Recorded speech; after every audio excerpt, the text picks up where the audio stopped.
A aula de hoje é sobre a pregação do Evangelho. Antes de entrar diretamente no assunto, eu quero convidar você, querido amigo, a considerar alguns versos de João, capítulo 17. Esse capítulo contém a oração sacerdotal de Jesus. No verso 1, Jesus diz: Pai, é chegada a hora. Jesus sabia que a sua morte estava próxima. No cronograma divino, a hora da morte de Jesus havia chegado. Jesus podia morrer porque a sua missão já estava cumprida. No verso 4, Jesus se dirige ao Pai e diz: Eu te glorifiquei na terra, consumando a obra que me enviaste a fazer. Jesus foi um homem pobre e desprezado. Morreu ainda jovem, crucificado e abandonado pelos amigos. Pelos padrões de hoje, seria considerado um fracassado. Entretanto, Jesus foi o homem mais bem-sucedido da história, porque ele cumpriu a sua missão. Ele atingiu o propósito da sua existência como homem. Ele completou a missão que lhe fora confiada pelo Pai.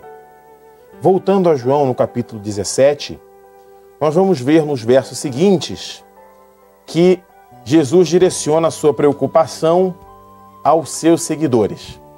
No verso 6, lemos o seguinte: Manifestei o teu nome aos homens que me deste no mundo. E no verso 9, É por eles que eu rogo, não rogo pelo mundo, mas por aqueles que me deste, porque são teus. Jesus sabia que seus seguidores tinham um árduo trabalho a fazer, e por isso ele intercedeu em favor deles. No verso 14, Jesus prossegue: Eu lhes tenho dado a tua palavra, e o mundo os odiou, porque eles não são do mundo, como também eu não sou. No verso 15, Jesus continua: Não peço que os tires do mundo, e sim que os guardes do mal. Os seguidores de Cristo não devem ser tirados do mundo, porque eles têm uma missão a cumprir no mundo. Assim como Cristo fez, os seus seguidores devem cumprir uma missão antes de serem tirados do mundo. E agora, ainda em João capítulo 17, vamos ler o verso que nos interessa mais, é o verso 18, que diz assim: Assim como tu me enviaste ao mundo, também eu os enviarei ao mundo. Na verdade, a missão dos seguidores de Jesus é continuar o trabalho que ele começou. Em latim, a palavra missão tem a mesma raiz da palavra remeter ou enviar. A nossa missão é fazer a obra para a qual fomos incumbidos por Jesus. A aula de hoje é sobre a maior incumbência dada aos seres humanos. Antes de subir ao céu, Jesus incumbiu os discípulos de realizarem um trabalho. Portanto, ide, fazei discípulos de todas as nações, batizando-os em nome do Pai, e do Filho e do Espírito Santo, ensinando-os a observar todas as coisas que eu vos tenho mandado. E eis que eu estou convosco todos os dias, até a consumação dos séculos. Mateus 28, 19 e 20. A ordem de Jesus no texto que foi lido é conhecida como a comissão evangélica. A mesma incumbência aparece em Marcos 16, 15 e 16, que diz assim: Ide por todo mundo e pregai o evangelho a toda criatura. Quem crer e for batizado será salvo, mas quem não crer será condenado. A ordem de Jesus, tanto em Mateus 28 quanto em Marcos 16, inclui vários verbos: ir, pregar, fazer discípulos, batizar e ensinar. Cada um desses verbos integra a missão da igreja e merece um estudo pormenorizado. Mas hoje vamos falar sobre a pregação do Evangelho. De uma certa forma, o conceito de pregação do Evangelho abrange os demais verbos. Como membros do corpo de Cristo, somos enviados na qualidade de seus representantes para cumprirmos a sua ordem. De sorte que somos embaixadores por Cristo, como se Deus por nós vos exortasse. 2 Coríntios 5, 20. Deus poderia enviar anjos literais ou apenas usar o poder da sua palavra para evangelizar toda a terra. Mas esse não é o seu método. Deus prefere usar homens e mulheres na pregação do Evangelho. Agora vem uma pergunta: o que é a pregação? Em sentido amplo, pregar não é apenas proferir um sermão. Pregar inclui proclamar, anunciar, declarar, testemunhar ou qualquer outra forma de exteriorizar algo. A maneira mais comum de pregar é através da palavra, mas é possível pregar também através de gestos ou através da música. A pregação mais eficiente é viver de acordo com o que se fala. As palavras só são eficazes quando acompanhadas de uma vida diária correspondente. Não basta dizer, não basta professar. É necessário agir, é necessário comportar-se de acordo com o que se diz. Agora, uma outra pergunta. O que é o Evangelho? Porque não me envergonho do Evangelho de Cristo, pois é o poder de Deus para a salvação de todo aquele que crê, primeiro do judeu e também do grego. Romanos 1:16. O Evangelho não é uma teoria, não é um sistema de crenças, não é uma religião. O Evangelho é um poder que produz paz, que transforma vidas, que traz salvação, não apenas para uma raça ou sexo, mas para todos os que aceitam a Jesus como Salvador pessoal. Cristo é o Evangelho personificado. O apóstolo Paulo diz em 2 Coríntios 4:5 que nós não pregamos a nós mesmos, mas a Cristo Jesus como Senhor. O Evangelho é revelado na pessoa de Jesus. Quando cremos nele e seguimos os seus passos, recebemos o poder do Evangelho em nossa vida. Etimologicamente, a palavra Evangelho significa boas novas ou boas notícias. Todos os dias recebemos boas e más notícias, mas o Evangelho é a melhor notícia de todos os tempos. Porque Deus amou o mundo de tal maneira que deu seu Filho unigênito, para que todo aquele que nele crê não pereça, mas tenha a vida eterna. João 3:16. Essa é a melhor notícia que existe. Deus amou o mundo de tal maneira que enviou Jesus para nos salvar. Estamos participando dessa série maravilhosa sobre os princípios de fé.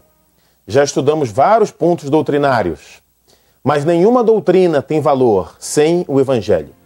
Nenhuma doutrina tem valor quando separada do fato de que Jesus veio a este mundo, nasceu, viveu, morreu e ressuscitou para me salvar. Várias doutrinas integram a verdade para o nosso tempo. Elas são importantes e devem ser estudadas, mas a finalidade principal delas é revelar a Jesus. Porque nada me propus saber entre vós, senão a Jesus Cristo e este crucificado. 1 Coríntios 2:2. O apóstolo Paulo era um homem instruído e inteligente, versado em teologia e filosofia. Após se converter, Paulo passou a usar os seus recursos intelectuais a serviço da causa de Deus, mas a experiência lhe mostrou que a melhor pregação é aquela que aponta para Jesus.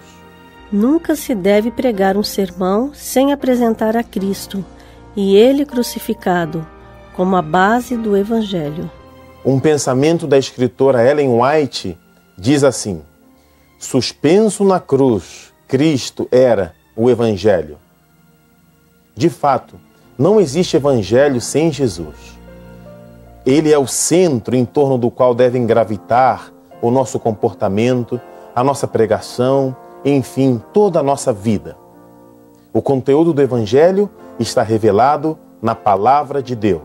Mas faço-vos saber, irmãos, que o Evangelho que por mim foi anunciado não é segundo os homens, porque não o recebi nem aprendi de homem algum, mas pela revelação de Jesus Cristo. Mas ainda que nós mesmos, ou um anjo do céu, vos anuncie outro evangelho, além do que já vos tenho anunciado, seja anátema. Gálatas 1, 11, 12 e 8. A pregação do Evangelho não consiste em usar o nome de Jesus de qualquer maneira, como se faz hoje. A Bíblia diz em 1 Coríntios 3,11 que ninguém pode lançar um outro fundamento além do qual foi posto, o qual é Jesus Cristo. Mas a Bíblia também diz, em Efésios 2:20, que o fundamento foi lançado pelos apóstolos e profetas, sendo Jesus a principal pedra de esquina. Então, ninguém tem autoridade para colocar ou tirar nada do fundamento posto pelos apóstolos e profetas. Se isso for feito, mesmo que por um anjo, que seja anátema. Pregar o Evangelho é um dever. Quando eu disser ao ímpio, certamente morrerás, se não o avisares, nem falares para avisar o ímpio acerca do seu mau caminho, a fim de salvares a sua vida, aquele ímpio morrerá na sua iniquidade, mas o seu sangue, da tua mão o requererei. Ezequiel 3:18. Se o seu vizinho tivesse câncer e você soubesse a cura, qual seria o seu dever? Se você conhece o caminho que pode dar ao seu próximo o perdão, a paz e a vida eterna, então você tem o dever de compartilhar com ele. Se você se omitir, será responsabilizado por isso.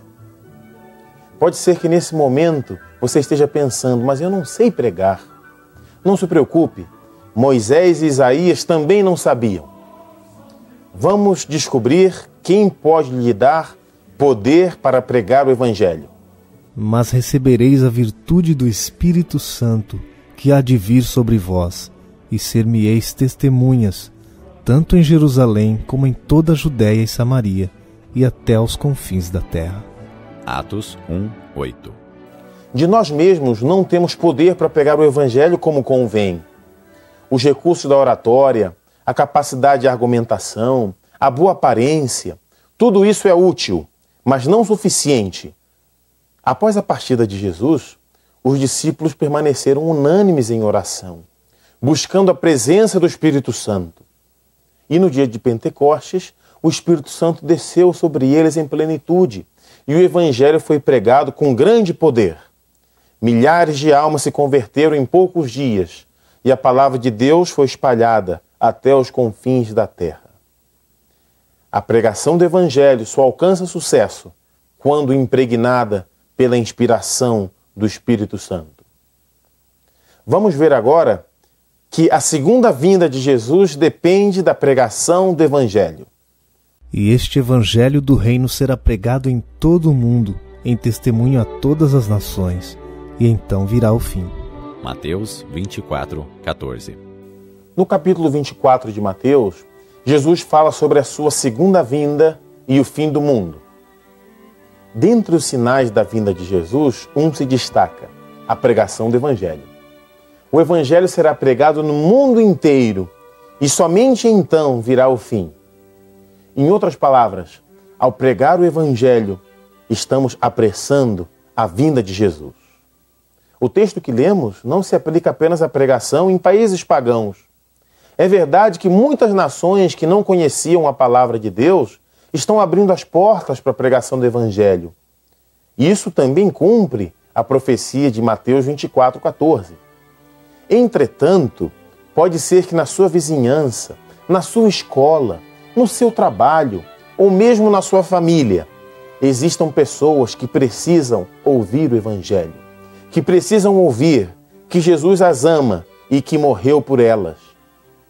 Você pode evangelizar essas pessoas, não apenas com um sermão ou estudo bíblico, mas principalmente com o seu testemunho, com o seu comportamento diário.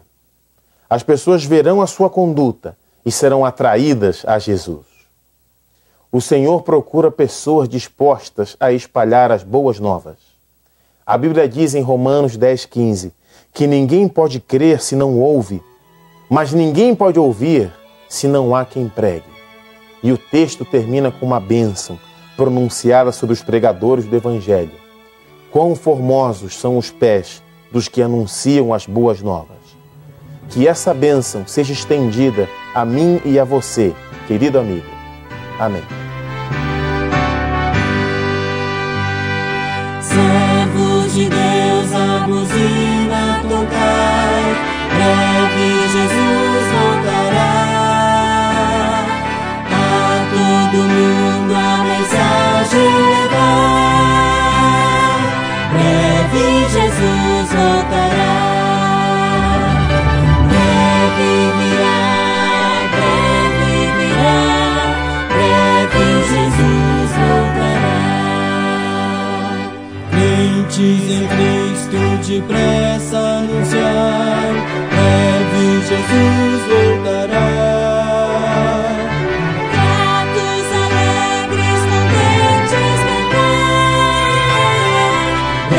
Jesus voltará.